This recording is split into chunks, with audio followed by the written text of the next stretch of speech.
area.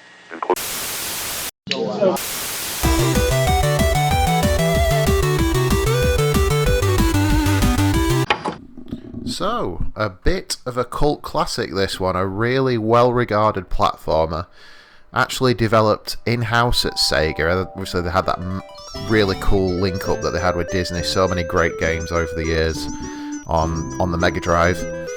And this was the first of what became a sort of mini-series of games for Mickey Mouse, with the Illusion series.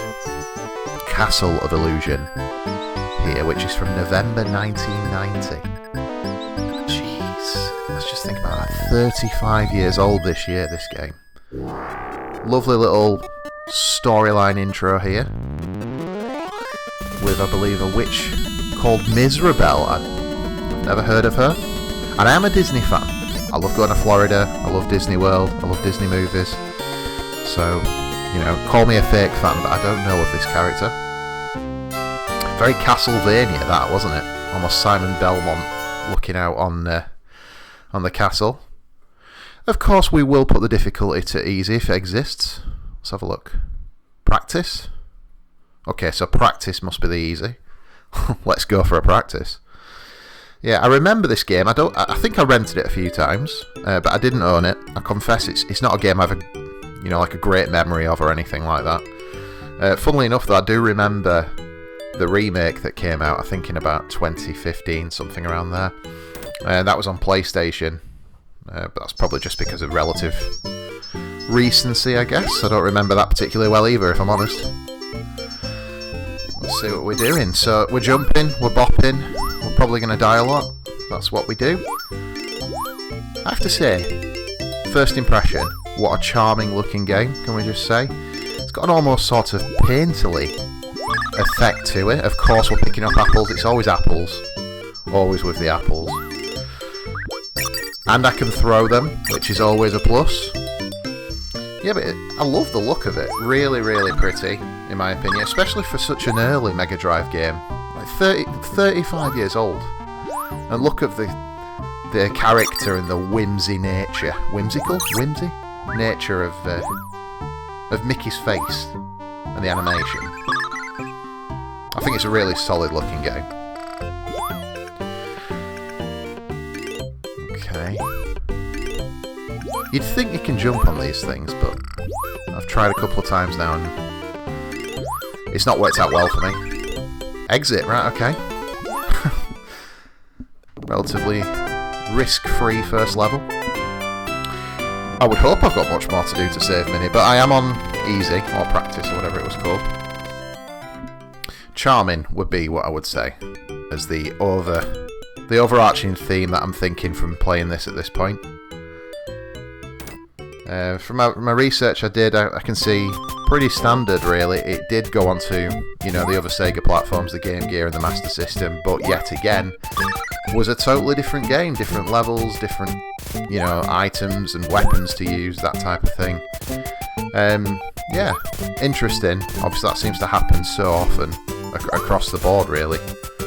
With the ports that they did, it's a strange one really. Obviously the power differentials there, but you'd think that they'd just copy each other, but you know, with allowances made, I guess. Oh, a secret, if you will. So there's secrets in the game. No, okay. Yeah, I'm amazed it looks as solid as it does, considering it is a rather early release. At 1990, end of, I think it was November. This level reminds me very much of the game James Pond 2. I don't know why. Was there a level where it was like toys, I think? I have to say, there's an awful lot of games I'm looking forward to getting to, as I do this sort of A to Z playthrough of all the Mega Drive games. And James Pond is up there for me. Unicycle's annoying. This reminds me, I don't know if this is intentional because obviously it is Disney, but for anyone who goes to the Disney parks, this level looks very much like It's a Small World in the background. I won't sing the song. Yeah, it's just a breezy little platformer, isn't it really? It's you know, you can see why it was beloved. I can imagine this was a lot of people's first platform, and that wouldn't shock me at all. And you know, it probably gets a lot of its sort of historical love from that effect. A lot of people having this when they were really young. Oh god, these mushrooms. Are they the mushrooms from Fantasia? Oh, I did bounce, so you can bounce. Am I missing something? Why is that intermittent?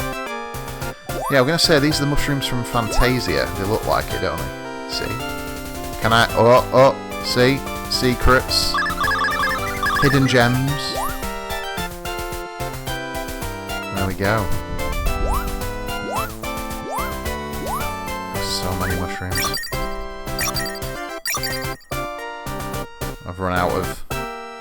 What am I throwing? I don't actually know. Some kind of blue orb. I've gone a bit crazy with them there. The bat looks like Nasha from the Beamer that just flew past. Of course the bridge falls as I walked over it. I love all these. This is a proper classic Mega Drive platformer. A lot of tropes that you expect from almost every game. Oh, I'm dead. Good thing I selected practice and not normal on this child's game.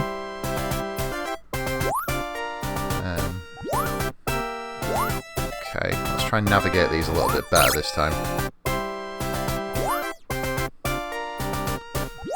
Yeah, it's just solid, isn't it? I'm struggling to really say there's one thing it could do better. It's a very solid game. I can imagine just, you know, playing this over a weekend.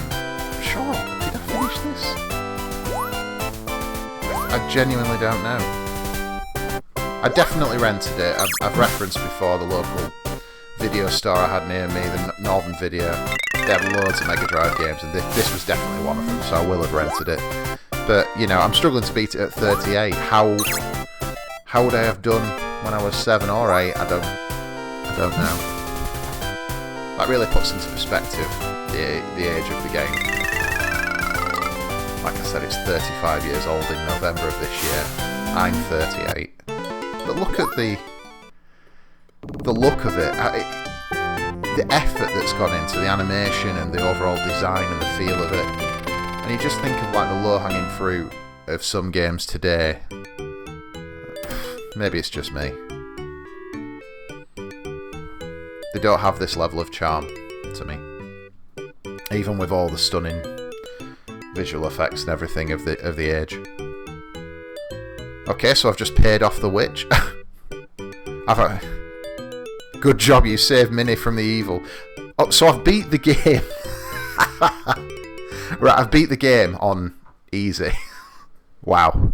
Was that 3 levels? I don't think I'd have been happy with that as a kid. I have to say. Let's try it on normal. Which I allegedly am. Okay.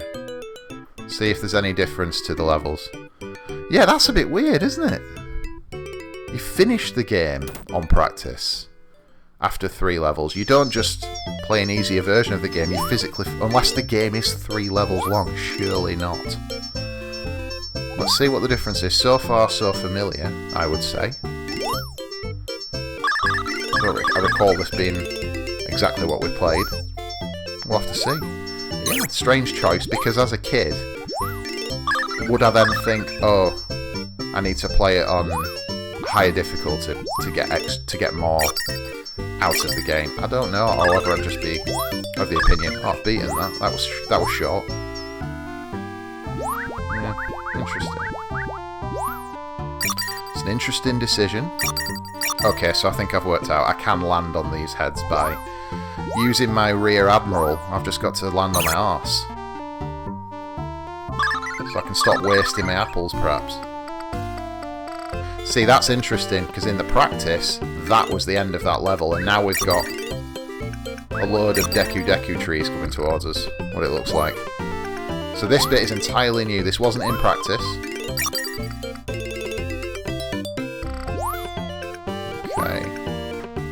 Reminds me of Pitfall, this. Anyone played that. Again, at one point I will get to it, and I look forward to that. Great game.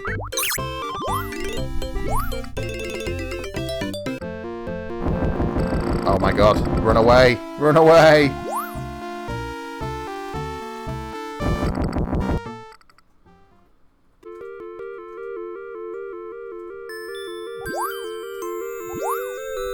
Yeah, it's pretty. I like the look of this level as well.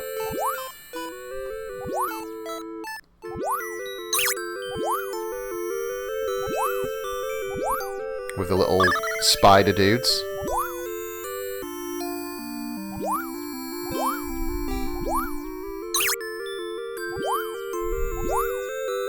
I look at the dew drops on the cobwebs, and it's just something about it that is really, really pretty as a game. Oh, I've died again. It's definitely significantly more difficult on normal compared to practice. I mean, it should be, obviously, but it's also a totally different game, and in a way that's quite unique to me. You know, they didn't just make an easier mode, they physically built a slightly different, much shortened version of the game presumably for young kids. And yeah, that's quite a unique aspect. I think that's pretty cool.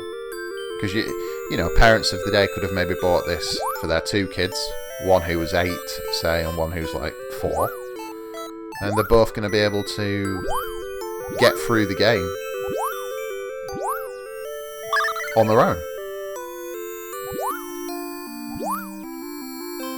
And yes, I do say that realising that I probably won't get through the game on my own at 38, but that's fine.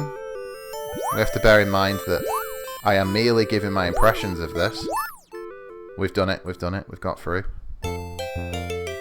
See, we're back to the forest level, so yeah, on the last one, again, at this stage, I did go to the toy kind of area, right? So, totally different. Expanded levels on the higher difficulties. I think that's really cool. Yeah, I loved the Disney games on the Mega Drive. I remember I reviewed Aladdin, what feels like a long, long time ago now, on this channel. One of my favourite games on the system. Lion King as well, I loved, but it was just ridiculously hard. That was the problem with the Lion King. And then, of course, you did have the Mickey games. I think there was a Little Mermaid game, Jungle Book. Quite a few. And they obviously just had a really good relationship with Disney, I suppose, to get this output from them. Really strange that the Illusion series, certainly this one anyway, was exclusive to the platform. Did not go to Nintendo.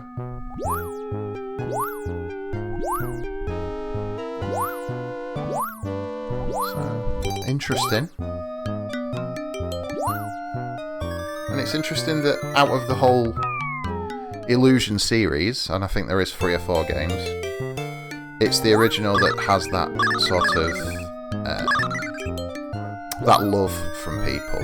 I know a lot of people have this as one of their very favourite games on the system, and that's obviously why they remade it, you know, and like I say, that did come out on PlayStation. It might have been 3, I was about to say PS4, it might have been 3, I'm not sure which, and Xbox. And you know, that speaks volumes, doesn't it, if they had to pick a Mickey game to look at doing again. Well, they did that to a few. I know that they did it with DuckTales as well. I class these characters as still just as beloved as they always were, and I think, you know, do something more with them. Obviously, they went down the live service route with Dreamlight Valley, which my daughter loves, or loved. She doesn't really play it much anymore. And now they're into like licensed property world with all the stuff that Bob Iger bought, right? Like Star Wars and Marvel. So yeah, not much space for old Mickey. Is that... oh, game over. You must be brave and smart to save Minnie. two problems there with me, unfortunately. But yeah, there we go. Castle of Illusion. I think it's a really solid game. You can see why people really enjoyed it back in the day. Really pretty, really nice art style. Solid.